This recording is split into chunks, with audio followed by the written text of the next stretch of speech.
Et ça a été un honneur pour moi d'être devant vous aujourd'hui pour échanger ensemble sur tout ce qui concerne les ANR, les Assises nationales de refondation. C'est important d'organiser ce genre de formation pour permettre aux blogueurs et aux web activistes d'être les relais, pas le relais du gouvernement, mais d'être vraiment en contact avec les autres joueurs qui utilisent les médias sociaux pour véhiculer ces messages. De ces décombres, notre Maliba renaîtra, porté sur le dos de ses enfants. C'est ensemble. Alors ce matin, le NIMD, en partenariat avec Osiwa, organise un atelier d'échange et un tutor avec les acteurs des médias sociaux au Mali. Notre objectif à travers cette rencontre est de discuter avec eux et de les informer sur les recommandations des Assises nationales de la refondation, leur implication, leur participation à la réflexion pour cette refondation, mais aussi leur implication dans la construction du Mali nouveau. Cet atelier est extraordinaire. Le gouvernement aurait dû même organiser ça. Ça devait faire partie des canaux de communication pour que les gens comprennent que le travail continue et que ce n'est pas la fin des ANR qui marque aujourd'hui les esprits. Ce qui marque les esprits, c'est leur application et que le gouvernement est en train d'appliquer. Donc, il faut communiquer, il faut que les blogueurs soient inscrits sur cette liste et participent à l'intensification de cette sensibilisation. Il faut une union sacrée autour des recommandations. Le Mali aujourd'hui se trouve à la croisée des chemins. Si les citoyens ne s'acceptent pas, si les citoyens ne s'unissent pas, on s'affaiblit et nous allons échouer devant les gens, notamment la communauté internationale qui est instrumentalisée contre notre pays. On est obligé d'aller au-delà de nos divergences et de se mettre ensemble.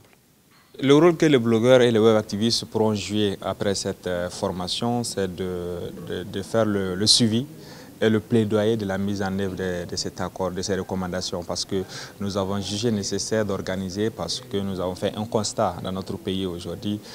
Tout le monde est, je ne dirais pas unanime, mais la majeure partie sont unanimes là-dessus en disant que le pays est géré par les réseaux sociaux. Et les acteurs de ces réseaux sociaux, ce sont les blogueurs et les web activistes, raison pour laquelle on a réuni les deux ensemble pour qu'au moins ils puissent à leur retour prendre connaissance des recommandations, parce que depuis la fin des assises jusqu'à là où nous sommes, on peut dire que à part ceux qui ont participé, même si on pose la question à ceux qui ont participé à cette assise, ils ne pourront pas te répondre concrètement c'est quoi qui a été, c'est-à-dire ce qui a été adopté après les assises, les recommandations doivent être mises en œuvre comment. Donc ça permettra aux blogueurs aujourd'hui d'être outillés sur ces recommandations et ensuite aussi à leur retour de véhiculer ces messages-là, pas pour faire la campagne ou bien la propagande au nom du gouvernement, mais de permettre à l'opinion de connaître réellement ce qui a été décidé en leur nom et aussi qu'est-ce qui doit être fait et ensuite aussi comment et quand. Déjà le contexte est bien situé parce qu'on ne peut contourner la presse ou les hommes de médias